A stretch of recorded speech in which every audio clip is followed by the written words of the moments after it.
Numbers among the elderly are high. In recent months, we have seen a dramatic spread of COVID-19 among younger people. News Channel 5 Investigates has been digging into the stories behind the numbers.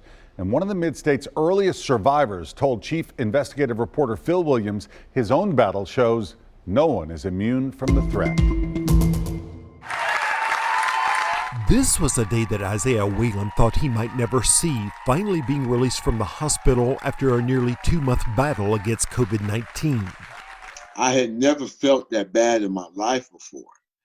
And to be totally honest, I felt like, man, am I dying? At age 46, the Nashville chef and father of 7 had been the picture of health before getting sick in mid-March. I started feeling bad. It was kind of gradual, maybe like I had the flu or maybe a cold with a lot of congestion. And it kept getting worse. By the end of that week, I was feeling pretty bad. Once it kicked in, I was feeling very bad. He ended up here at Williamson Medical Center in Franklin, where he was quickly placed in intensive care. One of his doctors had a sobering message. That if he did not intubate me, that I wasn't going to live. Isaiah took a few minutes to call his family. I remember just saying a little prayer, just saying, God, I trust you.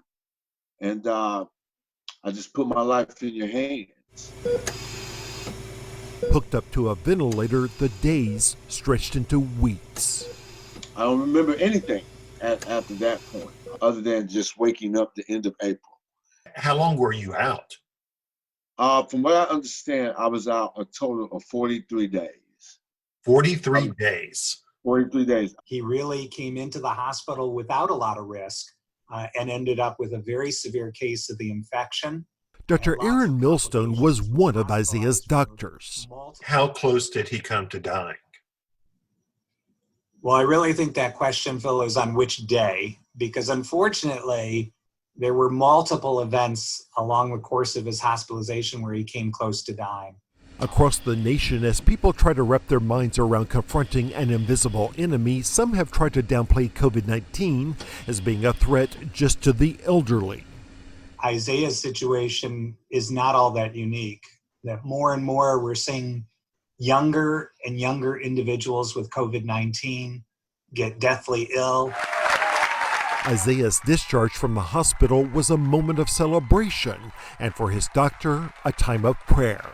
I prayed that there would not be other Isaiahs in my future, that there would not be other young people that would get sick with this virus and end up as ill as he was. And unfortunately, there have been multiple Isaiahs since his discharge. For Isaiah, it wasn't the end of the story. Having to rebuild my strength, feel I had to learn how to walk all over again, talk. I don't have any income coming in. It'll probably be over a year before I'm able to go back to work.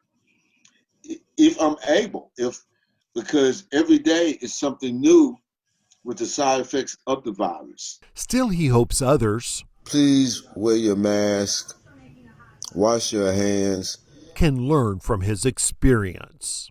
People aren't being smart right now. The people that are thinking you're lending yourself too much attention to conspiracy theories. This is a matter of life and death. Phil Williams, News Channel 5 Investigates. Statewide, 212 of the COVID-19 deaths were age 60 and younger. 3 deaths have come in the 0 to 10-year age group, a 4th in the 11 to 20-year-old category.